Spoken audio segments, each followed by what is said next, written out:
Hello guys and girls, it's me right back at you, and I'm here to make another video about how I make my thumbnails.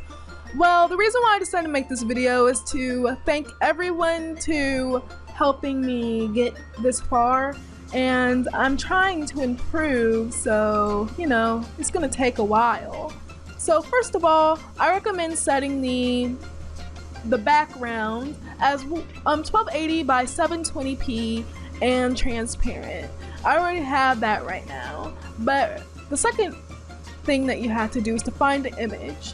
I already have the image, but the image I recommend that you have is 1280 by 720p. I have 3 images here for my thumbnail. So first of all, I recommend going to place embedded and then set your background. I have the Purple Galaxy Nebula. Now the reason why I said the Purple Galaxy Nebula is that it's so pretty to look at, and it probably makes your thumbnails look more standy outy kind of thing.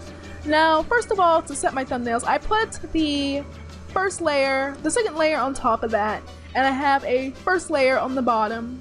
So if I mess up, I can just simply delete this without having any troubles. So sometimes I set the hue and saturation, but I'm not going to worry about that. I'm only going to worry about 2 things. First, I'm going to set the levels. The levels make the image turn darker. I'm going to set it about here. And also, curves. It makes the darks go darker and the lighters go lighter, sort of thing. Now I'm going to make an S curve. There we go. That's good. Now I'm going to make a third layer, and then I'm going to put an image, and I'm going to put it as place embedded. I'm going to put Gigi here. Now I'm going to drag the image to the left so I can have room for some text. So there she is. We're going to worry about her in a moment, but now we're going to put in some text. So I recommend to set the text, like, I'm going to put it as Nexa bold, but you can put whatever you want in it.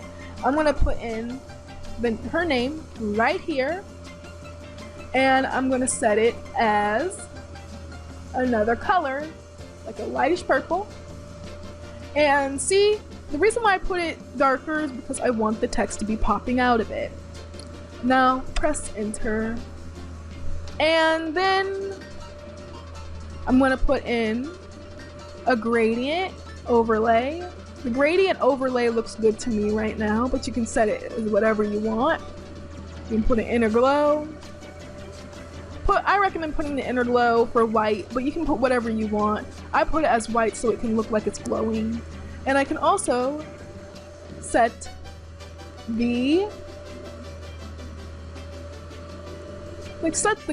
you know, the drop shadow. It looks like the text is popping out at you. And I'm gonna put it about that. I'm gonna put the spread about that. It looks like it's sort of popping out of it. Now we're gonna put in a little stroke, but we're not gonna make it white. We're gonna make it a black stroke. And it doesn't really matter about what size the stroke is. I just like to put it small. And then afterwards, since we put the text, we now can worry about Gigi.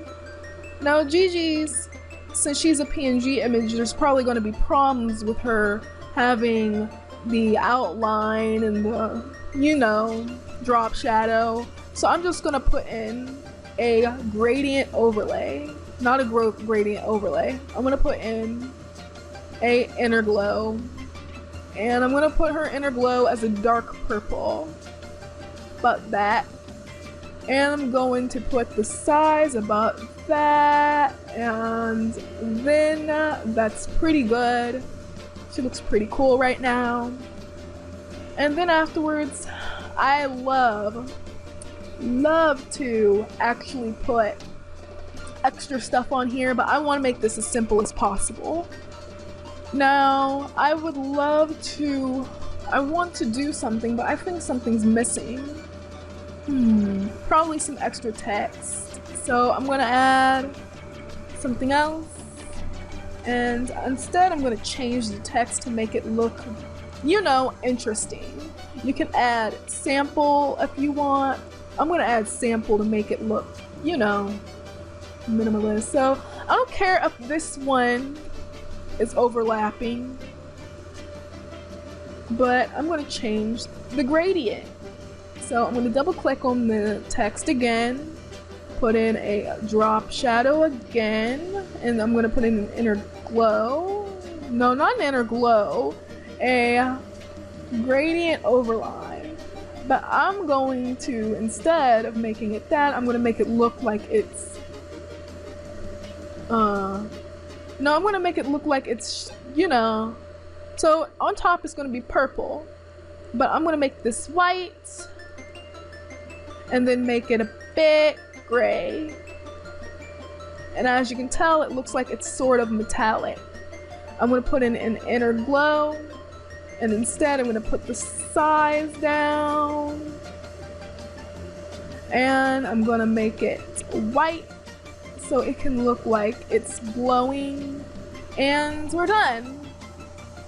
But if you want to add other things, I recommend to put in some round corners. That's what I do sometimes.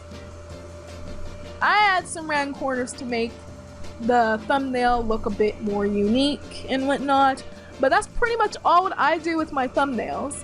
I probably do more like that one apology video thumbnail where I added the lines, but that's probably going to take more time and it's going to be more time consuming, so I decided to make something simple.